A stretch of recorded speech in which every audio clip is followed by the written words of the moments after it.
দেশে প্রথমবারের মতো শুরু হয়েছে টাইফয়েড টিকাদান কর্মসূচি। ৯ মাস থেকে ১৫ বছরের কম বয়সী ৫ কোটি শিশুকে দেওয়া হচ্ছে টিকা। প্রতিনিধিদের পাঠানো রিপোর্ট জানাচ্ছেন জোবায়ের রহমান।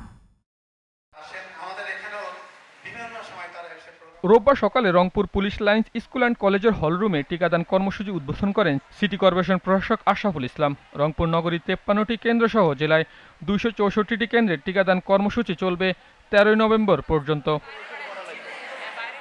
ময়মনসিংহে জেলা সিভিল সার্জন অফিসের উদ্যোগে নগরীর গভট ল্যাবরেটরি হাই স্কুলের টিকাদান কর্মসূচি উদ্বোধন করেন জেলা প্রশাসক মহিদুল আলম।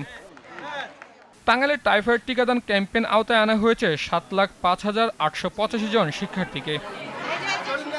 নীলফামারীতে টিকা ক্যাম্পেইন উদ্বোধন করেন জেলা প্রশাসক মোহাম্মদ নায়েরুজ্জামান। সিভিল সার্জন অফিসের আয়োজনে অনুষ্ঠানে উপস্থিত ছিলেন অতিরিক্ত জেলা প্রশাসক সাইদুল ইসলাম, উপজেলা স্বাস্থ্য ও পরিবার পরিকল্পনা কর্মকর্তা ডক্টর আবু হেনা মোস্তফা কামাল। ফরিদপুরে জেলা প্রশাসন স্কুল অ্যান্ড কলেজের টিকাদান কর্মসূচির উদ্বোধন করেন জেলা প্রশাসক মোহাম্মদ কামরুল ইসলাম মোল্লা। এ উপলক্ষে বের করা হয় বর্ণাঢ্য র্যালি। ব্রাহ্মণবাড়িয়ায় টিকা দেওয়া হবে প্রায় ১২ লাখ শিশু কিশোরকে। সকালে এই কর্মসূচির উদ্বোধন করেন জেলা সিভিল সার্জন মোহাম্মদ নোমান মিয়া। ঝালকাঠিতে টাইফয়েড টিকার আওতায় আনা হয়েছে ১,৫৮,৪৯৭ জনকে। খুলনা মহানগরে ১,৭২,৩৭০ শিশু কিশোরকে দেওয়া হবে টাইফয়েড টিকা। মেহেরপুরের গাংনী উপজেলার পশ্চিম মালসাদহ পৌর আদর্শ সরকারি প্রাথমিক বিদ্যালয়ে টিকাদানের উদ্বোধন করেন উপজেলা নির্বাহী কর্মকর্তা। টিকার আওতায় আনা হয়েছে জেলার ১,৬৭,০০০ শিশু কিশোরকে।